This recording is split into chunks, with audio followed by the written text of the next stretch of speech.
मृदुलाच किचनमध्ये तुम्हा सर्व खवयांचं पुनश्च स्वागत आहे। समर स्पेशलमध्ये आज परत एकदा आपण एक मस्त हेल्दी व टेस्टी असं थंडगार समर ड्रिंक करतोय व ते म्हणजे रिच अँड थिक बदाम मिल्कशेक। हे नुसतेच समर ड्रिंक नाही तर वाढत्या वयातील मुलं व सिनियर सिटीजन्स यांच्यासाठी तर अमृतच आहे।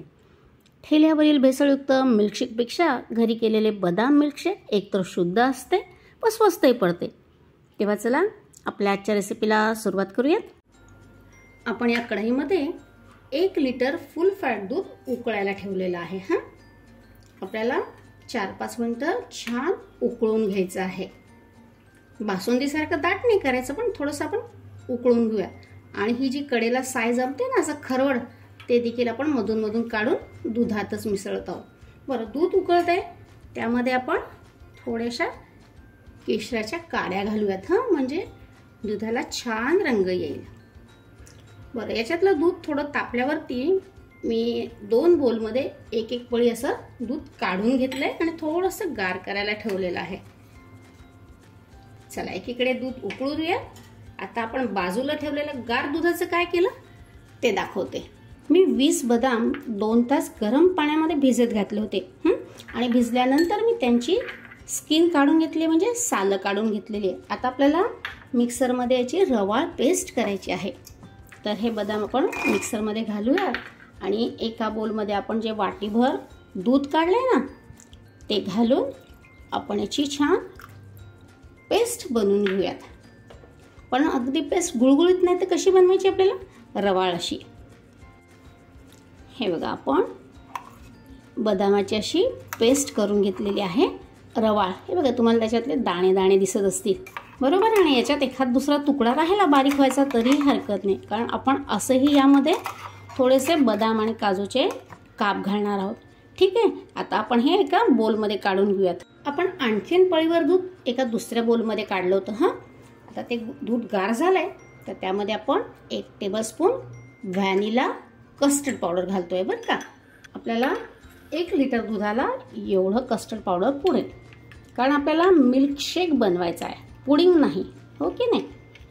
आपण हे व्यवस्थित मिक्स करून घेऊयात। आता तुमच्या लक्षात आलं की आपण एक पळी दूध 2 वेगवेगळ्या बोलमध्ये का काढलं होतं ते।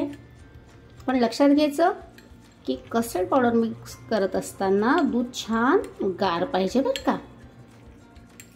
चला, आपलं हे कस्टर्डचं दूध देखील तयार आहे आणि बदामाची पेस्ट देखील। चला आता आपण बघूयात आपलं दूध कितपत आटलंय। आपल्याला फार आटवायचं नाहीच आहे, पण आता 4-5 मिनिटं झालेली आहे, दूध उकळतंय बघा। गेले 4-5 मिनिटं दूध छान उकळतंय आणि केशराचा बघा रंग देखील दुधाला हलके आलाय आणि स्वाद देखील। आटवणं आपलं पुरेसं झालं। आपण असं बासुंदी करतच नाहीये, मिल्कशेक करतोय ना बदामाचा, तर आपल्याला फार ठीक नाही करायचं आत्ताच, कारण आपण बदामाची पेस्ट घालून पण शिजवणार आहोत, कस्टर्ड लावलेलं दूध घालून देखील शिजवणार आहोत, त्यामुळं आपसुकच त्याला दाटपणा येईल। तर आता आपण आधी बदामाची पेस्ट घालूया। परफेक्ट। आणि 2 मिनिटं छान उकळून घेऊयात। गॅसची फ्लेम हाय करायची नाही, लो टू मीडियम फ्लेमवरतीच आपण हे शिजवत आहोत नाहीतर तळाला लागू शकतं। सतत ढवळत आपण हे बदाम पेस्ट या दुधामध्ये शिजवून घेऊयात। बदाम पेस्ट घालून देखील आपण 2-3 मिनिटं छान उकळून घेतलेले बरं का, जबरदस्त। आता आपल्याला कस्टर्ड लावलेलं दूध घालायचं आहे।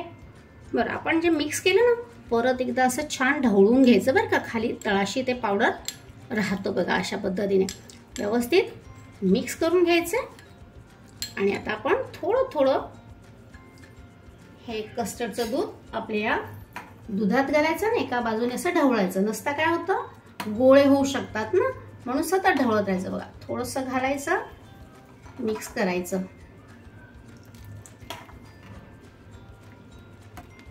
आणि चुकून झालेच लम्स म्हणजे गोळे झालेच तर आपल्या विस्करनी त्याला विस्क करायचं, म्हणजे त्याचे गोळे फुटतात।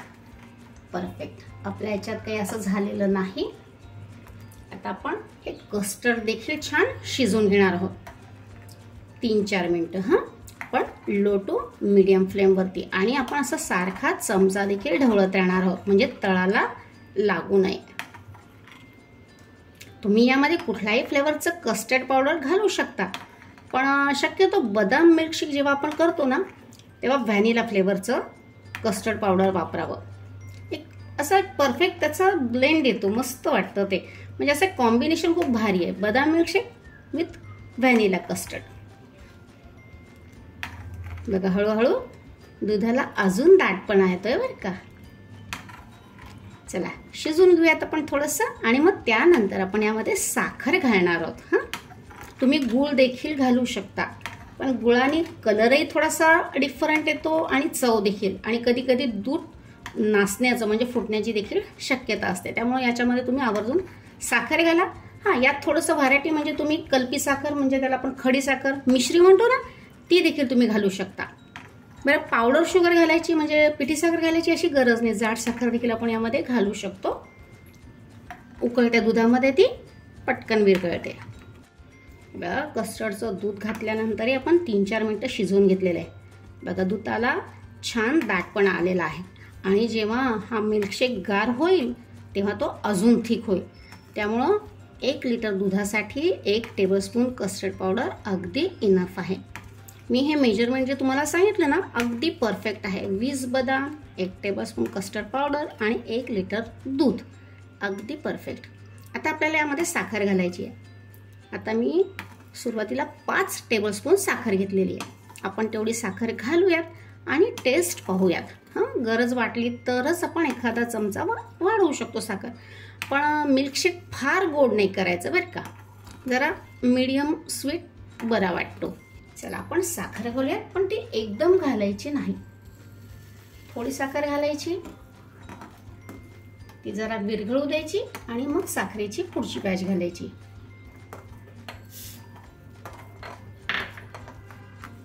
साखर घालून आपण परत 2-3 मिनिटं उकळवून घेऊ, कारण काय होईल साखर घातली की ती पाणी सोडते आणि हे दूध थोडंसं पातळ होईल. मग त्यासाठी आपण परत 2-3 मिनिटं छान उकळवून घेऊयात हे दूध. साखर विरघळल्यावर देखील मी 3-4 मिनिटं हे दूध शिजवून घेतलेलं आहे बरं का, म्हणजे ते परत दाट झालं. जे साखरेने पातळ झालं होतं परत दाट झालं. बघा त्याची कन्सिस्टन्सी, आणि तुम्हाला म्हटलंच आहे गार झालं की ते अजून दाट होईल. आणि हो, मी टेस्ट पाहिली दुधाची, अगदी परफेक्ट साखर पडलेली आहे. 5 tablespoon more than enough, perfect. आता आपण शिजवणं थांबवणार आहोत. पुरेसं थिक झालेलं आहे. पण गॅस बंद करायच्या आधी आपण थोडेसे ड्रायफ्रुट्स याच्यामध्ये घालणार आहोत. आपण बदाम पेस्ट घातलेली आहे, तरीही आपण यामध्ये काजू, बदामाचे काप आणि थोड्या चारोळ्या असं मी घेतलेलं आहे. तुम्ही तुमच्या आवडीची ड्रायफ्रुट्स घेऊ शकता आणि त्याचं प्रमाण किती ते देखील तुमच्या आवडीने. ठीक आहे. बरं, आपल्याला याला आता फ्लेवर द्यायचा आहे. असाही व्हॅनिलाचा फ्लेवर आहेच, पण एक अजून स्पेशल असा काही फ्लेवर हवा असेल तर तो आपण देऊ शकतो.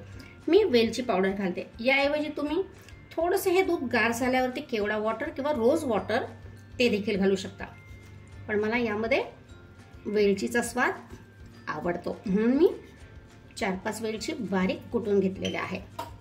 बस एकदा मिक्स करूया आणि या दुधाच्या खालचा गॅस आपण बंद करूया.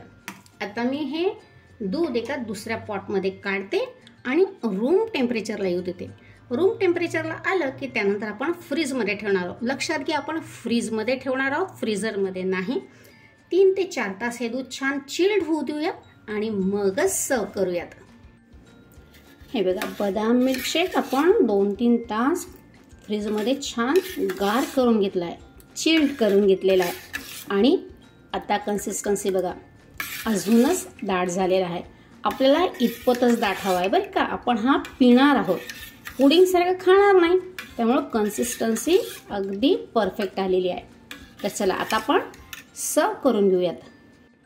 ठेल्यांवरती बदाम शेक अशा टॉल ग्लासांमध्ये सर्व केला जातो. आपण बिअर ग्लास म्हणतो ना तसे. तर आपण देखील अगदी त्याच पद्धतीने सर्व करणार आहोत. हां,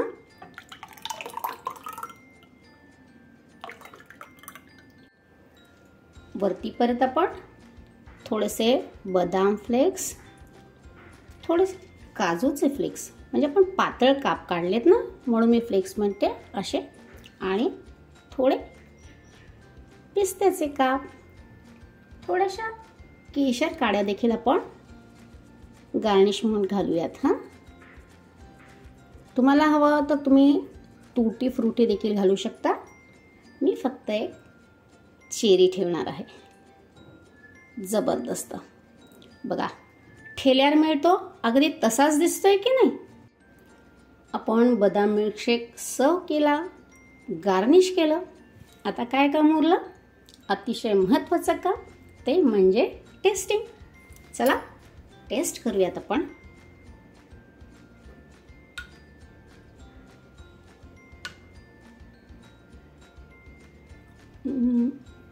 लाजवाब, झकास, अप्रतिम. चला हा ग्लास मी संपवते and this glass for you people. मस्त थंडगार रिच अँड थिक बदाम मिल्कशेक रेडी आहे.